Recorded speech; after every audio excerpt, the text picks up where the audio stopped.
You meet someone and the connection is immediate. The conversation flows easily. You find shared humor and you leave the interaction with a genuine sense of hope about what happens next. This excitement is a natural expression of a sincere desire for human connection. It's the part of us that yearns for authentic self-expression and a real bond with another person. But after you part ways, the focus shifts. That warmth is replaced by a creeping worry about how you were perceived. You start to obsess over the image you projected, rather than the connection you felt. This is where we often sacrifice our authentic desires. We stop trying to connect and start trying to manage our reputation, prioritizing the control of external perceptions over our own happiness. To avoid painful social labels like clingy or desperate, we unconsciously build barriers. These are defensive measures meant to shield us from the sting of negative judgment. We can think of this barrier as an internal line, a strict, unexamined set of rules we impose on ourselves. This circle represents the boundary we draw to stay safe from social risk. These rules command obedience.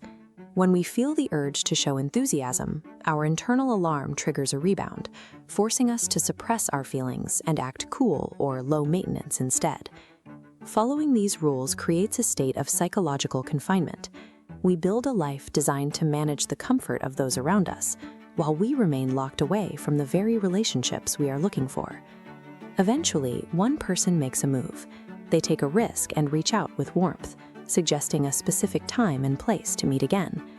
But the recipient is paralyzed by their own internal rules. Fearing they will seem too eager, they reply with a polite but distant message, effectively masking their genuine excitement with a facade of nonchalance. This calculated distance is almost always misinterpreted. The initiator doesn't see the recipient's internal anxiety. They see a clear lack of interest. This perceived rejection triggers the initiator's own fears. To avoid being seen as pushy or creepy, they stop reaching out entirely, retreating before they can be further embarrassed. A cycle begins where each person's defensive actions feed the other's retreat. One person's fear of being too much activates the other's fear of being offensive, and the connection grinds to a halt. This is a state of mutual inaction. A promising relationship stalls because both people simultaneously choose to prioritize safety. Both are stuck waiting for a green light neither is willing to flash. As they wait, the distance grows. Every unexpressed feeling and misinterpreted silence builds an invisible wall. The potential for a real bond is quietly extinguished by the weight of things left unsaid. They successfully avoid the social labels they feared. No one was called desperate or pushy.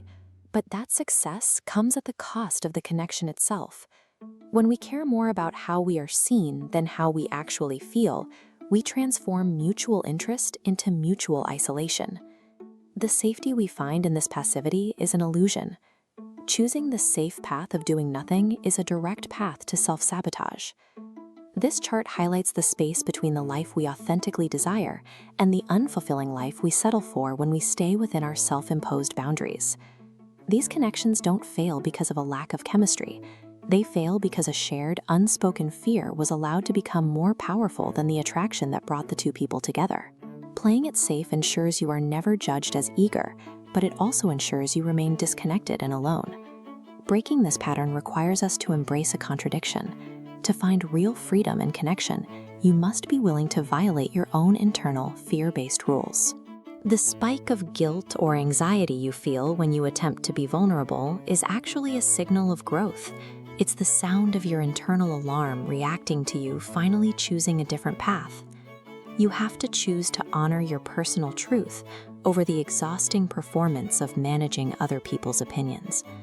This means risking being seen as difficult to protect your boundaries or needy to gain clarity. You have to stop living a small life for the comfort of others. Real fulfillment belongs to those who are willing to step past the perceived safety of social rules and move toward the messy, uncertain truth of a real connection.